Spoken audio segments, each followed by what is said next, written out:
Uno de los títulos de este programa tenía que ver con la Semana de la Educación Sexual Integral, ley que desde que fue promulgada en el Congreso de la Nación llevó varios años de aplicación en distintos puntos, en distintas provincias, con escenarios diferentes, pero siempre reflejamos la importancia de la educación sexual integral para la educación argentina, y es importante tener una semana en el año para propulsarla. Por eso ya aquí tenemos a una representante de Derechos Humanos de la Unión de Educadores de la Provincia de Córdoba y Género también, Silvia Marchetti, quien está junto a nosotros. Silvia, muchas gracias y buenos días. ¿Cómo estás?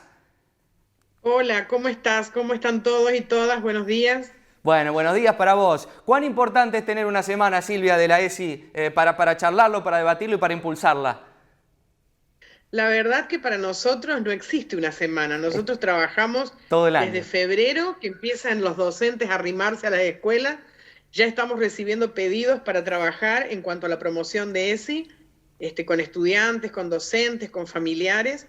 Y terminamos allá en diciembre, unos días antes de Navidad. Así que honestamente esta semana a nosotros se nos pasa un poco desapercibida. Silvia, la ley fue promulgada en el 2006, ¿puede ser? Así es, fue Bueno, promulgada en el año 2006 y bueno, desde ese momento estamos haciendo un trabajo en profundidad para que termine de aplicarse sin tapujos y sin sí, miedos, porque en realidad todavía en la escuela se sigue diciendo, bueno, ahora voy a enseñar ESI. tal cual. En realidad, la educación sexual integral tiene que estar absolutamente incorporado a la tarea cotidiana, porque en esto de intentar desarmar estereotipos, en esto de pensar que se respete la diversidad, y cuando decimos diversidad, no solo decimos diversidad sexual, decimos Sí, diversidad de todo tipo. Nosotros sabemos que si hacemos una lista de cosas, son más las cosas que nos diferencian que las que nos igualan. sí, tal Entonces, cual. pensarnos así, juntos desde las diferencias, poder respetarnos desde ahí, sin burlas, sin discriminación, bueno, decía, de respetar las diferencias, ejercer derechos, habilitar la escucha, todo eso tiene que ser una tarea cotidiana en el aula y todo eso tiene que ver con ESI. Sí. La parte que tiene que ver estrictamente con la genitalidad, con el cuerpo, con la prevención de embarazo, con la prevención de enfermedades de transmisión sexual, esa es una parte pequeñita, pero es una parte que además ya se venía trabajando en las escuelas. Ujú. Lo más complicado es esto de abordarlo de una manera integral y abordarlo de manera cotidiana, sin pensar, ahora voy a abordar un contenido de ESI, sino incorporarlo mezclado con otros contenidos, porque todos estos ejes que son los que impulsan a la ESI y que la sostienen, son los que en realidad son el contenido grueso de ESI. Lo Sí. de prevenir violencias, lo de prevenir discriminaciones, lo de todo eso tiene que ver con la tarea cotidiana, ¿no? Perdóname que insista mucho con la palabra cotidiana, No, me parece pero en bárbaro. realidad es esto, desde que nosotros nos vinculamos, desde cómo saludamos a nuestros alumnos y a nuestras alumnas, de cómo nos dirigimos, cómo hacemos un comunicado en la escuela. Si decimos señores papás, si decimos señores papás, si decimos señoras mamás, si decimos familias, si decimos el modo en que nosotros pensamos, cómo redactamos un comunicado para avisar algo, también está vinculado con la educación sexual integral. Esto de pensar en un lenguaje a donde nombremos a todos y a todas, a donde todos y todas se sientan Ujú. convocados. Bueno, en fin, es profundo, pero la verdad que es muy interesante, porque No, no sí. solo se vivir en un mundo sin violencias y sin discriminaciones, sino en un mundo en el que podamos ser más felices, ¿no? Uy, tal cual, tan importante. Bueno, decías que llegó un tiempo la aplicación efectiva, incluso lo debe seguir llevándolo en este presente, y hubo muchas trabas legales, muchas que hablaban de no, la educación privada se maneja, digo, hablamos de que la educación es pública, más allá de que haya institutos privados o públicos, la educación es una sola, digo, ¿cómo lo ves vos representando un gremio docente? Es tal cual como vos lo estás diciendo, la educación siempre es pública porque aún las escuelas de gestión privada, nosotros las diferenciamos como las escuelas de gestión pública y de gestión estatal, digamos, y de gestión privada. Ujú. Aún las de gestión privada, para poder ser escuela, es decir, para poder recibir la aprobación de los organismos educativos, necesitan adherir a un programa educativo y ese programa educativo son los dictados por los ministerios, Ujú. nacional o provincial. O sea que no hay modo de que alguna escuela se piense como separada. Lo que pasa es que hay muchos temores y muchos tabúes. Yo una de las cosas que nosotros siempre decimos cuando andamos dando charlas, que en realidad han arruinado el nombre poniéndole sexual. Porque Claro. nosotros decimos sexual y enseguida pensamos en la genitalidad.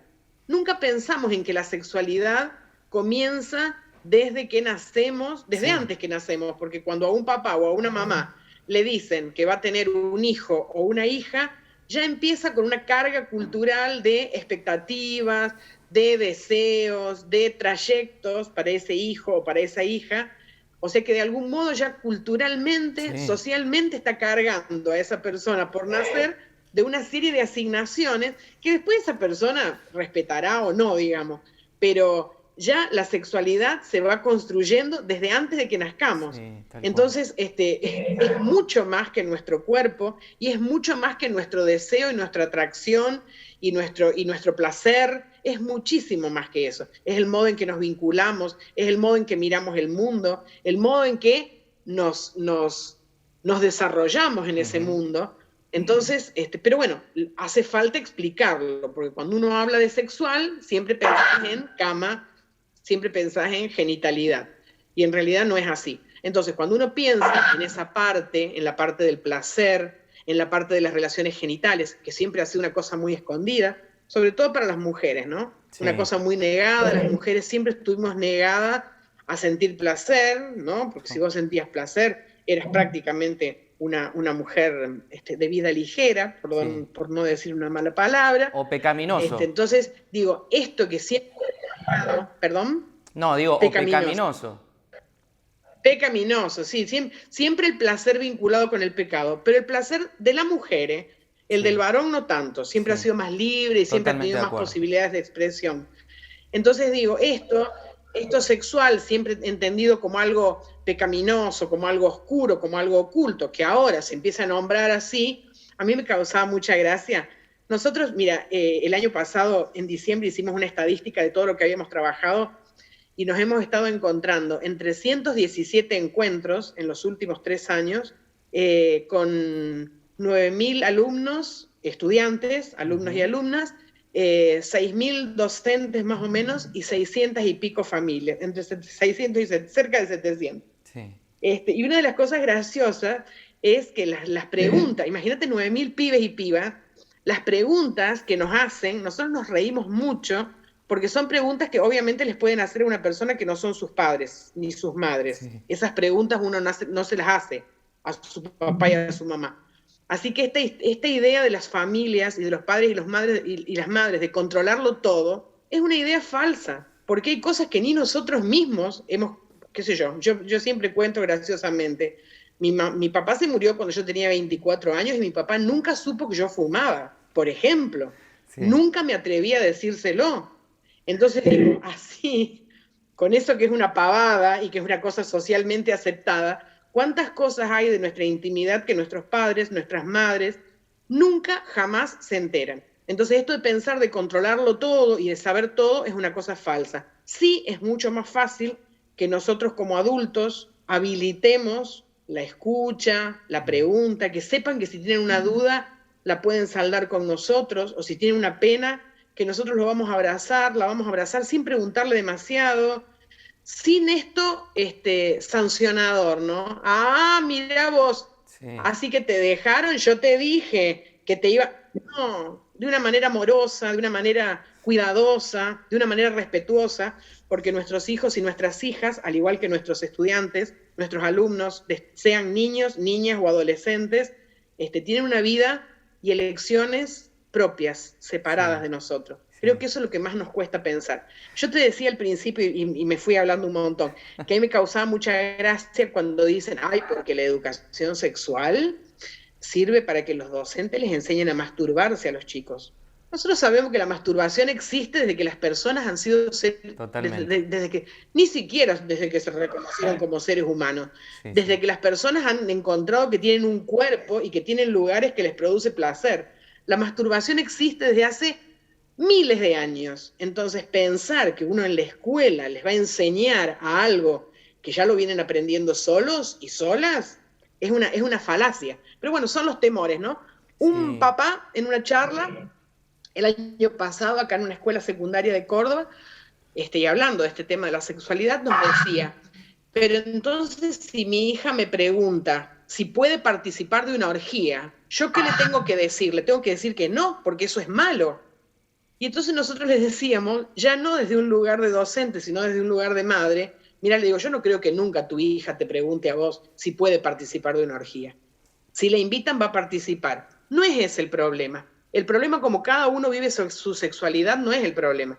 El problema es que nuestros pibes, pibas, adolescentes, participen de cosas que no les gusta porque su pareja les dice, mira, participa de tal cosa porque tenés que demostrarme afecto de esta manera. O que el grupo de pares le ofrezca un desafío, una especie de chantaje, para que demuestre que tiene que ser fuerte, que tiene que ser valiente, etcétera, etcétera, y le proponga cosas que no quiera hacer. Eso es lo problemático. Ahora, las experiencias que cada uno pueda vivir es parte de su propia intimidad y es algo que nosotros no podemos manejar, por más que nos guste. Siempre nos Silvia. parece que nosotros sabemos cómo vive mejor la otra persona. Sí, Y no es tal cual. así, no. Voy sumando palabras, libertad, amorosidad, las palabras, literalmente hablando. Eso es lo que necesitamos, digo, crear ese ámbito y esos espacios de escucha, como lo dijiste muy bien, y de habla también para permitir el diálogo, pensando en un futuro en el que ya no podemos controlar. Digo, quienes crecimos bajo esa generación con el pecado aquí arriba, no pensamos igual que las generaciones que vienen, y ahí hay una cuestión contradictoria de choque muy fuerte. Hay una cuestión de choque muy fuerte porque para nuestros pibes y pibas hay algunas cosas que están absolutamente naturalizadas que para nosotros son ajenas. Bien. Ellos y ellas, desde muy pequeños, y si tienen celulares, sobre todo, o tablet o computadora, están en contacto con una serie de contenidos que nosotros, por más control parental que hagamos, circulan. Hay contenidos que circulan por los celulares, porque digamos, uno hace control parental sobre lo que tiene una cierta prohibición o sobre lo que se genera un determinado llamado de atención, pero hay contenidos que circulan como memes, como chistes, como videos, incluso de YouTube, o bueno, videos generados por algunos youtubers, que son videos, llamémosles subidos de tono, pero que muestran actitudes y muestran conductas a las que nosotros no estamos acostumbrados. Por eso es que los chicos por ahí nos preguntan por qué hay gente que quiere tener sexo con animales, o por qué hay gente que se mete en sus zonas genitales objetos, y eso es porque han escuchado o porque han visto, no es porque simplemente se les ocurrió. Entonces la idea de pensar que hay un mundo para estos pibes y estas pibas al que tienen acceso sin nuestro control, es un modo de pensar que hay que prevenirlos de cómo vincularse con esos contenidos sin que hagan daño. Por ejemplo, cuando hace poquito nos consultaban, una mamá nos consultaba porque su niño muy pequeño le había encontrado contenido pornográfico en el celular. Entonces, bueno, yo le preguntaba qué había hecho y dice, le revolví el teléfono, lo tiré y lo rompí. Entonces digo, lo que tu hijo va a aprender con esa conducta es que nunca más te va a preguntar. La próxima vez que vea algo, lo va a borrar y vos ni te vas a enterar. La idea es cómo hacer nosotros adultos con otra cabeza para posicionarnos y poder explicar a los pibes y a las pibas que eso que están viendo no es grave, casi que es normal. Lo grave es, por ejemplo, que se los haya pasado un adulto y que los esté invitando a hacer cosas que no quieran hacer. O que se los haya pasado a alguien desconocido, que les llegue de una cuenta desconocida. Ahora, si es algo que está circulando entre los pibes y las pibas, hay una curiosidad que es natural llegada a una determinada edad sobre esas cosas. Y cuando nosotros hacemos reuniones con las familias, una de las cosas que nos causa también mucha gracia es, y nos dicen las mamás, los papás, riéndose, las barbaridades que inventan para poder explicarle cosas a su hijo, cosas que les resulta extrañas.